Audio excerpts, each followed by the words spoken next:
साथियों, आप सभी का इस प्लेटफॉर्म पर स्वागत है। आज से मैं आपको डेली 5 महत्वपूर्ण क्वेश्चन जो है वो बताऊंगा और उसके उत्तर जो है पूरे स्पष्टीकरण के साथ या व्याख्या के साथ आपको बताऊंगा। और ये 5 प्रश्न जो हैं इसमें से एक क्वेश्चन जो है आपका करंट अफेयर संबंधित होगा और बाकी 4 क्वेश्चन जो होंगे वो सामान्य अध्ययन अर्थात जीएस से संबंधित होंगे।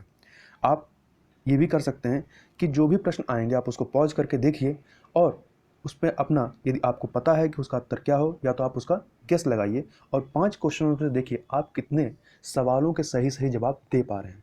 और आप चाहें तो जितने क्वेश्चन आपके सही हो रहे हैं उसको आप नीचे कमेंट बॉक्स में बता सकते हैं कि आप कितने क्वेश्चन सही हो रहे हैं। तो चलिए इसको प्रारंभ करते हैं। इसमें सबसे पहला प्रश्न है कि अमीबा के संबंध में सत्य कथन हैं या हैं। 2 कथन दिए गए, बताना इनमें से कितने कथन सत्य हैं। पहला है कि यह एक कोशिकीय जीव है, यह एक कोशिकीय जीव है जिसमें केंद्रक नहीं पाया जाता है। दूसरा कथन है अमीबा में पादाब या पादाब मतलब कृत्रिम पाँव पाए जाते हैं।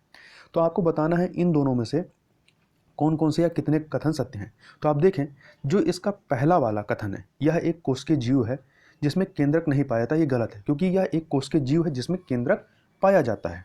और तो पहला कथन गलत हो गया। दूसरा क्या है, अमीबा में कृत्रिम पाँव पाए जाते हैं। तो अमीबा में क्या होता है, एक अथवा अधिक अंगुली के समान एक हिस्सा बाहर निकला रहता है जिसे जिसे पादाब कहते हैं या कृत्रिम पाँव कहा जाता है। तो आपका जो दूसरा वाला कथन है वो पूरी तरीके से सही है। तो आपका ऑप्शन बी जो है केवल 2 वो सही हो जाएगा। आगे चलते हैं अगले प्रश्न की तरफ।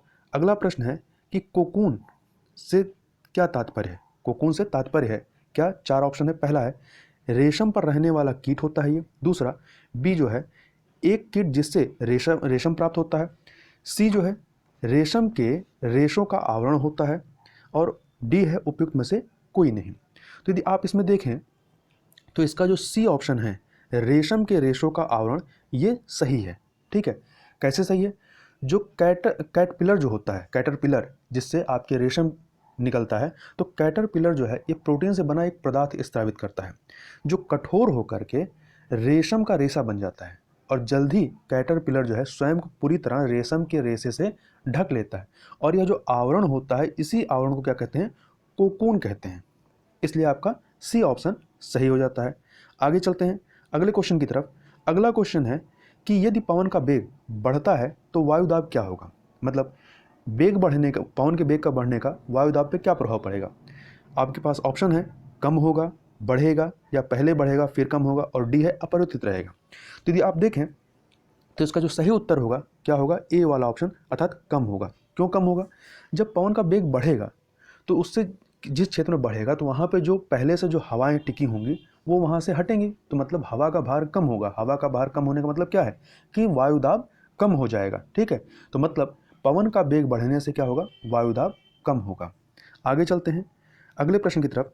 अगला प्रश्न है कि इमली, अंगूर आदि किस अम्ल के कारण खट्टे लगते हैं।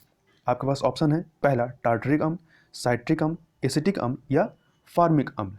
तो इसमें से आप देखें आपका जो आंसर या ऑप्शन जो ए है टार्टरिक अम्ल, ये सही हो जाएगा क्योंकि इमली है, अंगूर है, कच्चा आम है, ये टार्टरिक एसिड के कारण खट्टे लगते हैं। ठीक है, अगले प्रश्न जो लास्ट क्वेश्चन है आज का, ये करंट अफेयर संबंधित है, इसको थोड़ा सा देखें। तो प्रश्न है कि 13वें ब्रिक्स शिखर सम्मेलन की अध्यक्षता कौन सा देश करेगा, रूस, भारत, चीन या ब्राजील। तो इसका सही उत्तर जो है 13वां ब्रिक्स शिखर सम्मेलन 2021 में आयोजित किया जाएगा और इसकी अध्यक्षता जो है भारत के द्वारा की जाएगी। इसके बारे में थोड़ा सा और चीज़ें देखें तो अभी जो 12वां ब्रिक्स शिखर सम्मेलन हुआ है इसका आयोजन 17 नवंबर 2020 को वीडियो कॉन्फ्रेंसिंग के माध्यम से किया गया और इसकी अध्यक्षता रूस के राष्ट्रपति व्लादिमीर पुतिन के द्वारा की गई। और यहीं पर जो है ये इसकी अध्यक्षता जो है 2021 के लिए भारत को दी गई है। तो भारत जो है 13वें ब्रिक्स शिखर सम्मेलन का आयोजन 2021 में करेगा। अब प्रश्न उठता है कि क्या भारत पहली बार ब्रिक्स शिखर सम्मेलन का आयोजन करेगा, तो नहीं, इसके पहले भी 2 बार भारत इसकी अध्यक्षता कर चुका है। कब कब, 2012 में और फिर 2016 में कर चुका है।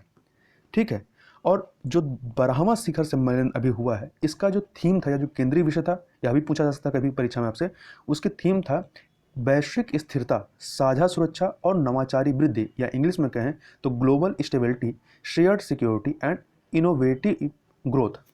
और यहाँ पे एक चीज़ और याद रखिएगा ट्रिक, ब्रिक्स को आप कैसे लिखेंगे, BRICS, ICS। तो ये आपको पता करना है कि किसकी अध्यक्षता होगी। जैसे अभी रूस का है, तो अगला यदि आपको नहीं याद है, अब इस बार वाला याद है कि रूस का है, अगला किसको है, तो इसमें जो इनकी अध्यक्षता है ये चक्री क्रम में, जिस क्रम में इनके नाम है ब्रिक्स में अल्फ़ाबेटिकल, इसी क्रम में चलते हैं। तो अभी देखिए रूस को भी, रूस की अध्यक्षता थी, अब अगला किसको है, इंडिया को है 2021 में, और 2022 में चीन अध्यक्षता करेगा, और फिर उसके बाद साउथ अफ्रीका करेगा, और फिर आपका ब्राज़ील करेगा। तो इस तरह से ये क्रम जो है घूमता रहता है, तो इस बात को याद रखिएगा। तो इस प्रकार से यहाँ पर हम लोगों ने 5 प्रश्नों को पूरी तरीके से किया। तो इस वीडियो में बस इतना ही, मिलते हैं नेक्स्ट वीडियो में कुछ नए 5 क्वेश्चनों के साथ। तब तक के लिए बहुत बहुत धन्यवाद।